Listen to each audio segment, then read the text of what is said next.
Lackadaisical, action, alliances, alleviation, weary illness, musial musicals, disdain, plethora, choice, choices, whimsical, learn eager, enunciate, writer blocks. I don't have writer's block, I have writer blocks. They are blocks of time when I pretend to be a writer. Play. Sin stops you from being able to play like a child. Difference between behaving like a child and playing like a child.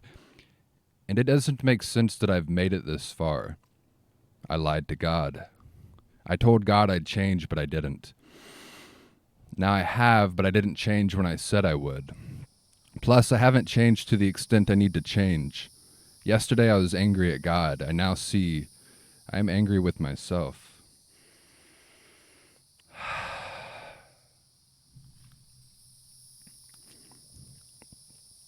It's a writing that I wrote way back when. Years and years ago. I've been trying to write a story. I've been trying to write a long-form story that I could only refer to as a grand narrative. Here, I've been telling stories, and it became my goal to weave the stories together and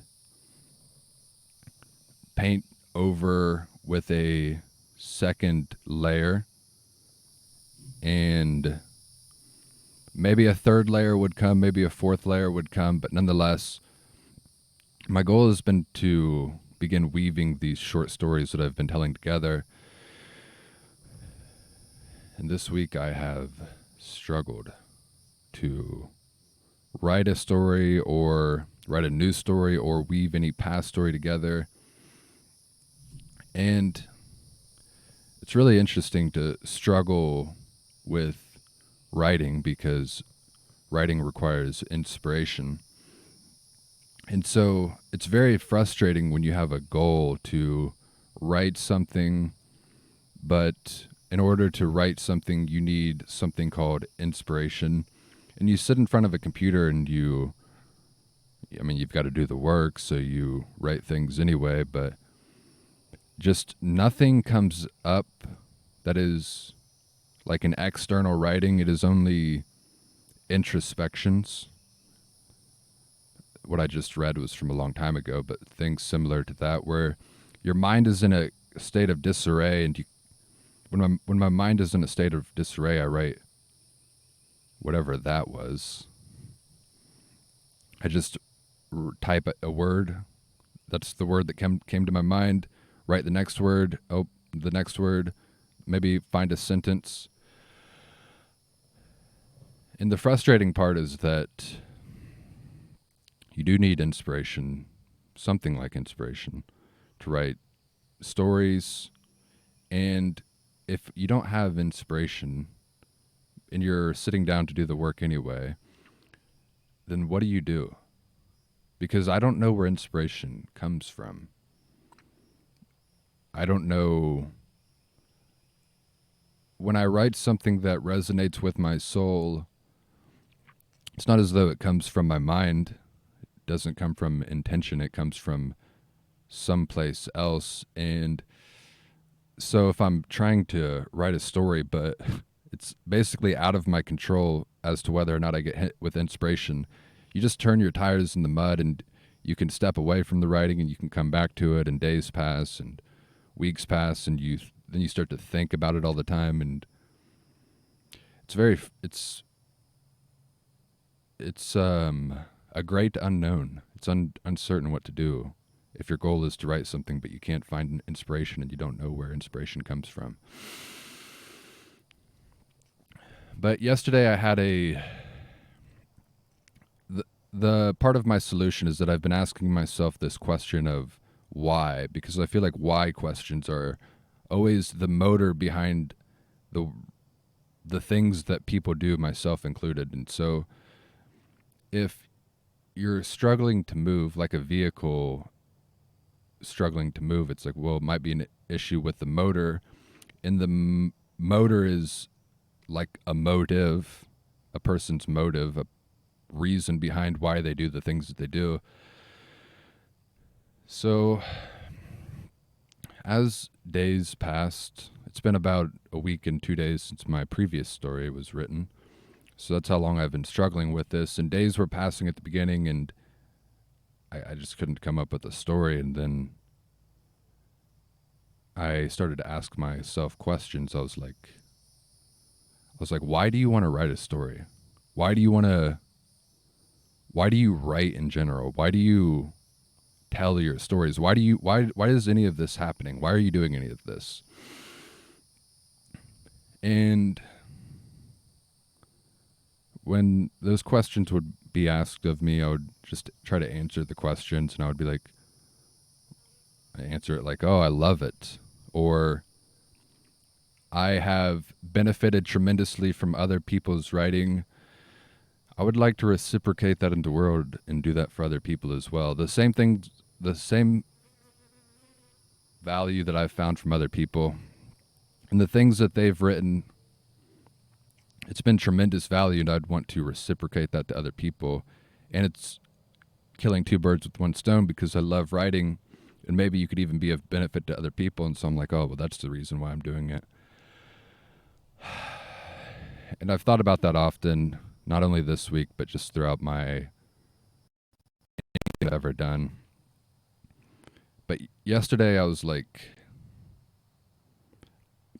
I was in a different type of mindset, and I kind of just got fed up with the questions being asked of me. Because in these scenarios, I'm the one asking the question. As in, like, I'm asking myself, why do you write? But last night the question has just been up in the air for so long. I was the one answering it, because I was tired of this question rattling around in my head. So I was just, the question was like a thing separate from me. I wasn't the one asking the question anymore. I was the one providing the answer, and I was like, why does a lion hunt?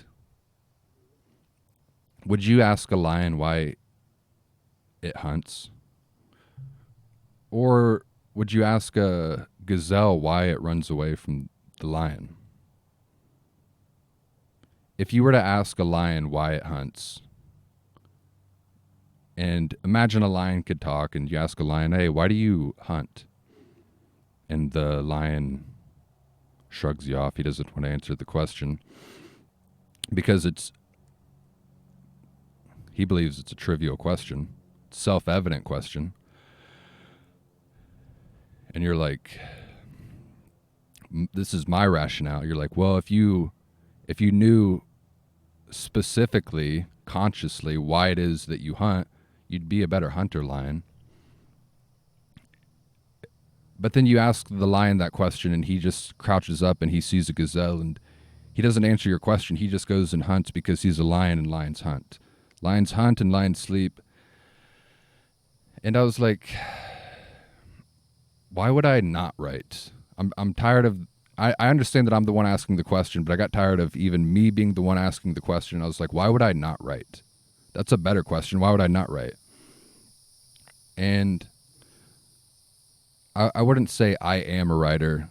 I wouldn't say I even have an aspiration necessarily that I want to identify ever as a writer, because I think your identity is, you should identify as what is the most fundamental version, the most fundamental aspect of who you are. And I don't think at the core of my soul what I am as a writer.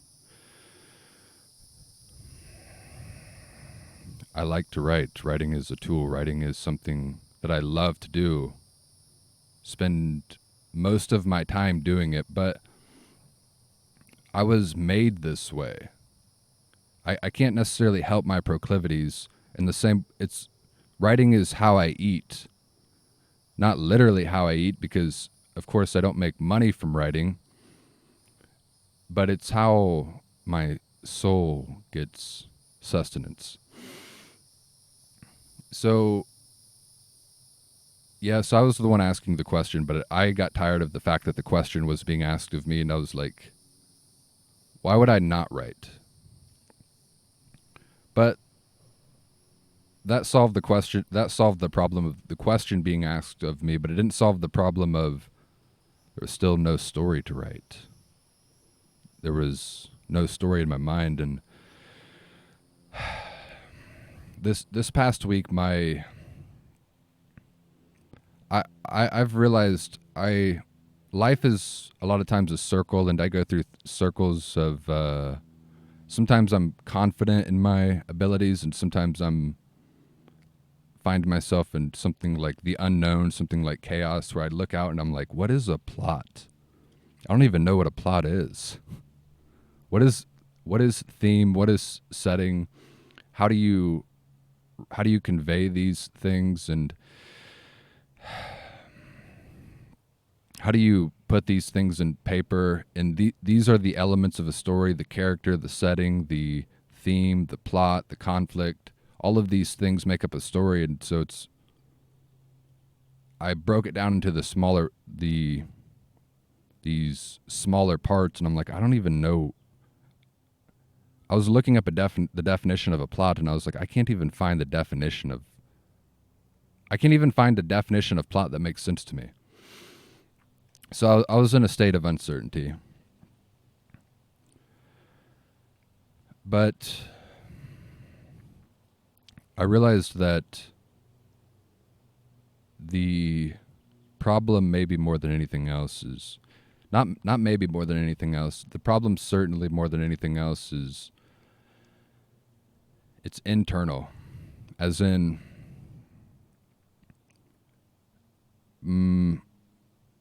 there has been problems with my heart and the way that I've been perceiving the world, and it's been climbing in that direction because I'm out here trying to write stories, and I want to write good stories. I would like if my stories would resonate for people, but this creeping intention behind why I do the things that I do.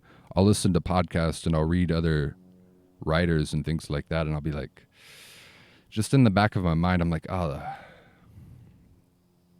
I'll have negative thoughts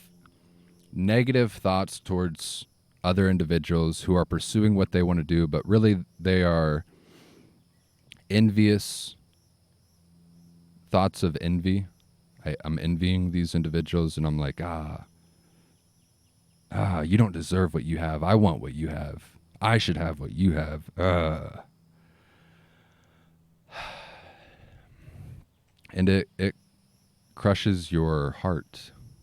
It devours your everything that you are. It devours you. Your heart turns hardened. It's not soft in a state of envy. Your heart becomes hardened, and there's a African proverb that says, a bitter heart devours its owner. A bitter heart devours its owner. And you can't really fake it. Either your heart is going to be soft and you're going to be a fulfilled individual, and you're going to take responsibility for the position where you're at in life and your own skill sets, attributes, the order that is within your life, the cleanliness of your life, or you're not. And if you're not, you just start to maybe see life as unfair. And I'm aware of that trap and that pitfall, but it still creeps up on you if you aren't intentional. My life isn't in the most ordered spot that it's been in. My life is in an unordered spot. It's in chaos, disarray. I made what I believed to be necessary sacrifices, and I still believe them to be necessary sacrifices, but it was a step backwards from where I was at previously. And then I'm looking toward to God, and I was like, I've been like, why? Why, God? And I don't really even ask that question explicitly. Even in prayer, I don't ask that question explicitly, but it's just been rattling around in my mind and in my heart. And finally, I wrote out what that question, the entirety of that question, and what came out was something like, I've done this, this, and this. I've struggled in this way, this way, this way. I've given up this, this, and this. I've given up so much in order to pursue what I thought was right and just. Why have you not tossed me a bone? Why have you not helped me? And that's the way that I felt, but I know that that's not true, even as I say it aloud right now. When I wrote it and when I say it aloud right now, I know it's not true. It is this thing that I'm referring to, which is inadvertent bitterness. I was going down a path of bitterness, and if nothing else, you can call it ego. Inflation of one's ego isn't just arrogance, but even what I'm describing right now is arrogance, because who am I? Why am I comparing myself to other people? Especially people that I see who are like public figures, other people who do podcasts and other people who have written books in the 1800s, Dostoevsky. Why am I comparing myself to random individuals who I know nothing about their life or the difficulty of their life? And I've been letting something build up inside of me that was resentment, and it was making me bitter. So if you've got an inflated ego and you're becoming bitter and resentful and envious, why would you be inspired? Why would God allow you to be inspired in that moment? Because if God did allow you to be inspired, if the thing that I'm referring to, which is inspiration, it doesn't come from the mind, it certainly, maybe the soul is like a channel and it's coming from a divine place somehow, some way. So why would God send things down to me through that channel if I am not in a soulful place, if I'm not in a right? Yeah, people aren't righteous, but I'm just not even close to a righteous place. I'm not going in the right direction. Because then if God sent down inspiration to me and allowed me to be a channel, a medium for beautiful art, then he would be rewarding ill behavior. And then this ill mindset that I've had and that I've allowed conjure up inside of me,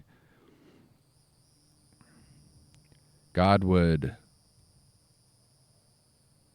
be rewarding that, and then I would think that that is good. And so if I got success when I was in that sort of mind state, I would keep doing that because I would think it's good, and then I would be screwed because I would always be acting in that way. And it got me to the place that I would say is success, and success is what I've been striving for. So I would just keep reverting back to these bad habits that I'm referring to. And I know it's all vague to say envy and resentment and bitterness, but I think people know what that means, because yes, they're feelings, but it's the manifestation of road rage. It is the walking down the street and somebody does something annoying and you become angry. It's just quick trigger anger is how it manifests. But it's really a corruption of the heart. Yes. So let me go onward here. Let me read This is a poem that I wrote a while back as well. Laying in bed, but I can't get no rest. I am enslaved so that I can pay debts. People around me all in the same place. No one lives a life. It's our lives that we hate. It's time that we want. Time is our gift. But when adding on the debt, our time we can't lift. Office air, empty oxygen, people going hysterical. God, send us your help, provide us a miracle. Then at last I see, wow, it's been my mistake. We've already been helped, and the prison bars are fake. We've already been helped, and the prison bars are fake.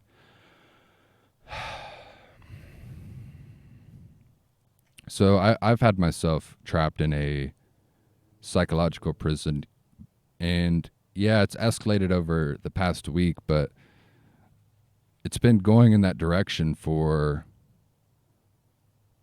too long. It's been going in that direction for just creeping in that direction for months and months and months. And maybe you could even say it's like a ship that has been going in a given direction for the past year and a half, close to 2 years even. Maybe 8 years. Maybe it's been going in that direction for 8 years, and I have aspirations, and I'm saying I'm not a writer, yes, but I want my vocation to be writing. That is my aspiration. That is my goal. And so I've been trying to make that happen for like 8-9 years, and my ship tries to go in that direction. I'm trying to make my ship go in that direction. But every once in a while it goes off course. And when a ship goes off course just 1 degree in comparison to the size of the ocean and the size of a ship, 1 degree over a period of time, you'll have reversed course. You won't even be going down the way anymore. You won't even be going in the right direction. You'll be headed to Pleasure Island, where Pinocchio went, and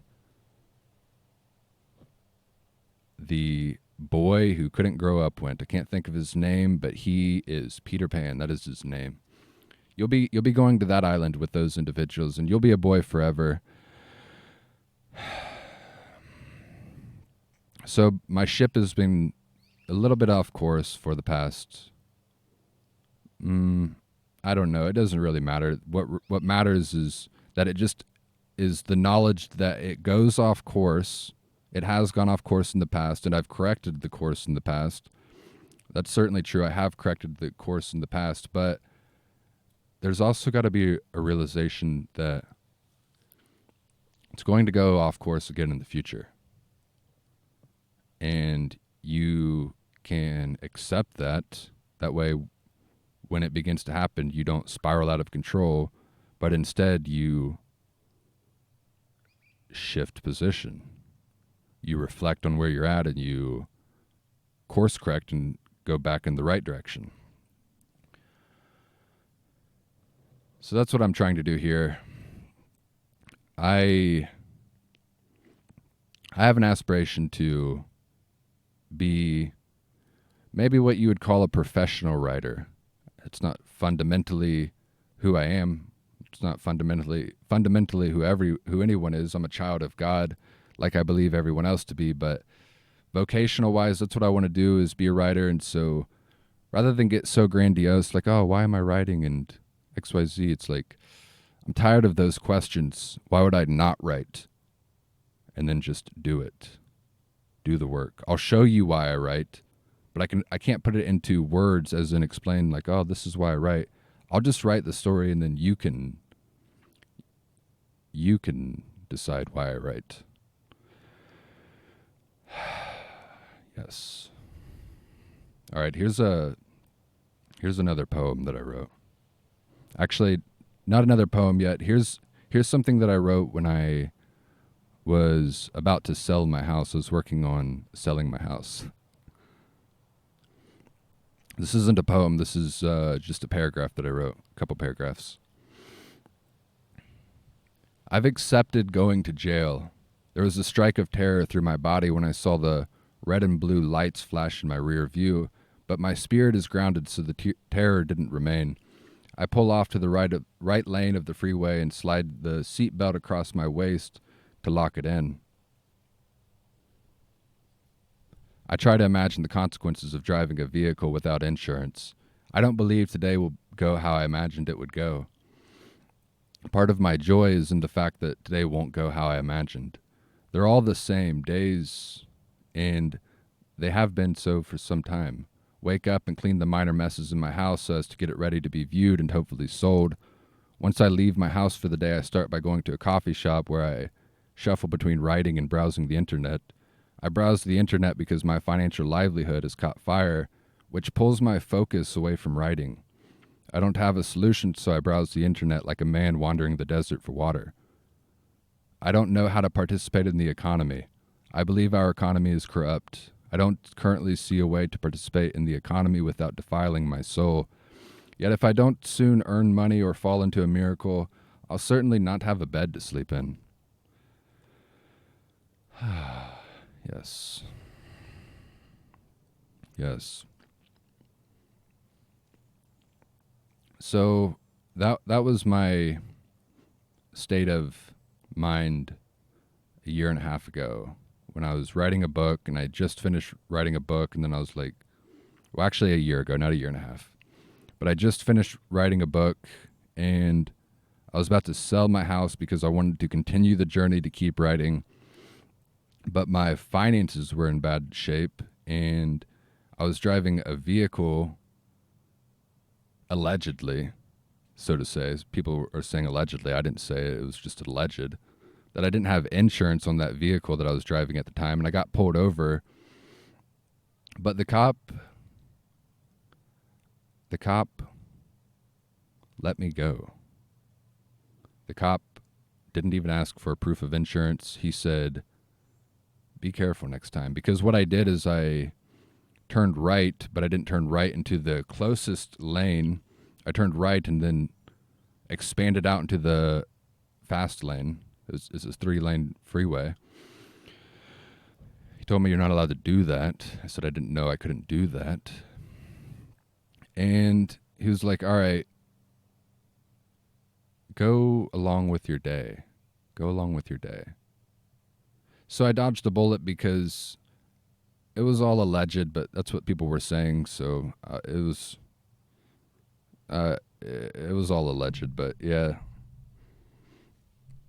But I live in a vehicle right now, so that would have been a bad situation if I would have been driving without insurance. But that's alleged, so it doesn't really matter because it's only alleged.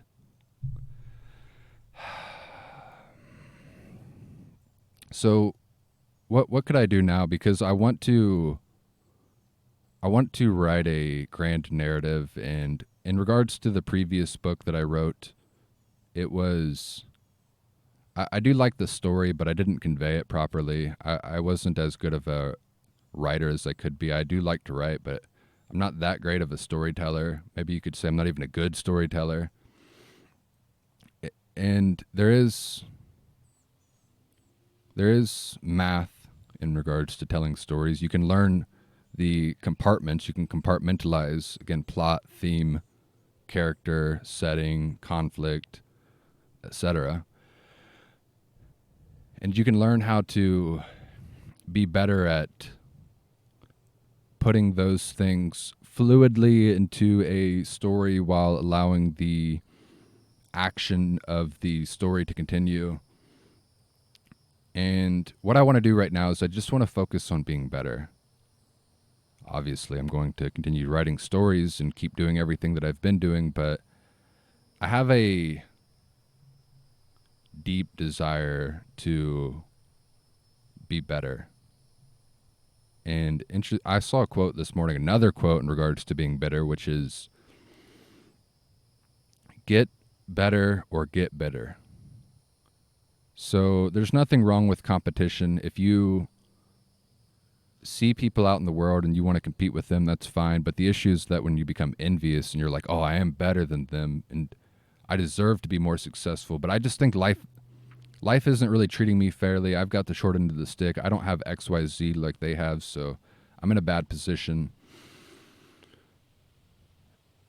And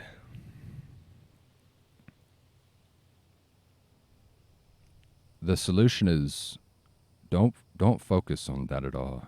You get better. Just get better. And you don't even have to beat yourself up. I'm not even beating myself up. I just clearly see the room for improvement within my writing and my storytelling, and I just want to patiently, yes, but also intensely get better at storytelling. I know that there will be time involved. There's a time aspect, but I want to be better. I just want to be better. I'm tired of the games and the superfluous comparisons to other individuals. I just want to get better. Simple. Right. So, in regards to getting better, sometimes maybe we close ourselves off to what is possible. And here's another poem that I wrote. This is a poem. I was thinking of an individual. I was putting myself in the position of an individual named Saint Basil, and I wrote this poem from his perspective. And it shows, in my opinion, maybe how sometimes how we close ourselves off to what is possible and what could be done and why our heart is hardened. I'm giving away everything that I own. My desires have been like dust and leaves. In the wind they have blown. And in my desire that is like leaves, I am utterly and consistently unable to succeed. I see a man whose feet are bare. Since I'm not wearing my shoes, they are meant for him to wear. They're his to have, not only to use. It's better to not tell him, but to show him the good news. I don't want to worship a God only I can see, so I'll give and keep giving until giving is the life of me.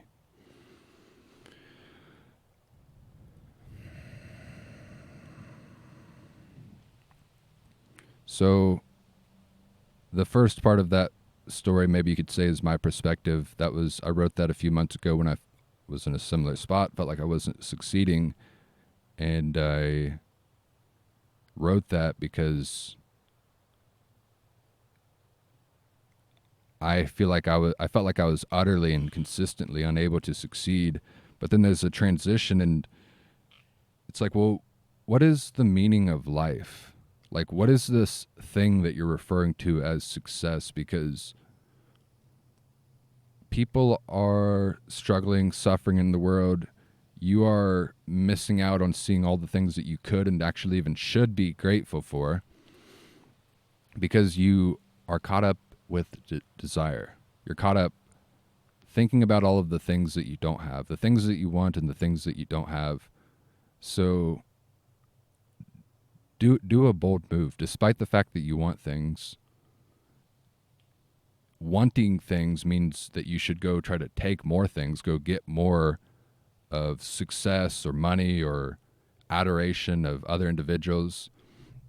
But rather than do that, just give it away. Give even the things that you have right now, just give it all away. And it's a paradox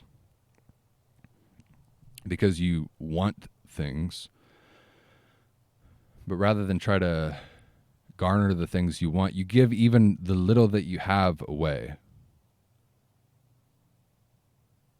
And I don't even know what to say about that. That's what I believe to be the meaning of life. And I'm not saying that I do that in action or practice. I try to do more of that. I try to get rid of my desire, and not only get rid of my desire, but if only through time and energy, just give away even the things that I even have right now. And certainly don't envy for what other people have. Their success, their wealth, the respect and admiration that they get from other people.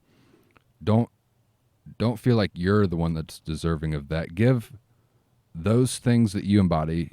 You see the light in other people. You admire other people. You give that away. You work to selflessly better the world, because we are dust, and a lot of the things that feel important because of our needs, biological desires, innate human desires, it tempts us and it pulls us in a certain direction. But what if instead of going in that direction, and you didn't just resist it, you didn't just resist those desires, you worked against it, as in you gave those things away. You saw the light in other people and you admired them and you complimented them. And you see somebody running down the street. I was running down the street the other day and it was super hot outside. It's like 90 degrees where I'm at. And there was a man that was at a stop sign, and he was encroached a little bit too much into the walk lane, and he saw me coming and he pulled back a little bit and he gave me one of these. Pumped his fist at me. It's a small gesture, but that kind of thing goes a long way. That fired me up in the moment. I was like, yes, you're supporting me. Yes. I have more motivation. I feel like maybe I just motivated you and inspired you, and like I might have just made the world a little bit of a better place, but you gave me that feeling because you simply pumped your fist at me. Thank you. Thank you. When I was in this time of selling my house, I was in a sad spot. I was in a lowly place mentally, emotionally. And I was in the gym, and it was winter out in Indiana, and I was about to leave, and I pulled my coat out of the locker room and I put it on, and somebody beside me said, "Hey man, that's a nice coat. It's a really nice coat." And it was a genuine compliment, and there was really no reason for him to say that, and I've never seen that guy again. And for that reason, I think of that compliment pretty consistently, and it's like, man, I just need to do that more often. Like, I need to get rid of the head trash, the garbage that I allow in the residence of my mind, the garden of my mind, and just compliment other people, appreciate other people, see the light in them, and throw gasoline on the light, or whatever you throw on the light to make it shine even more. Give them that. Give them your time and energy. Give them your attention. Right. So over the next couple of days, the next week, I'm going to go all in on writing stories, and I'm going to become a better storyteller and a better writer in the process. And that's where all of my focus is going to be. And I'm going to do it for no other reason than because I'm grateful. Because I get to write, and why would I not write? Get the lies out of your mind. Life is not unfair. You're seeing life in the wrong way. God is walking with you. Even the tribulations that you face in your life, they are for a good reason. God wants what's best for you. Do not be so nearsighted to think that your tribulations are punishments only. They are opportunities for growth. And not only are they opportunities for growth, if you don't have these tribulations, you might go into a bad direction, and you might become a worse version of yourself, a version worse than what you could otherwise be. And God has put these tribulations in your pathway so that you can feel the pressure, feel the heat, and you can be transformed into gold.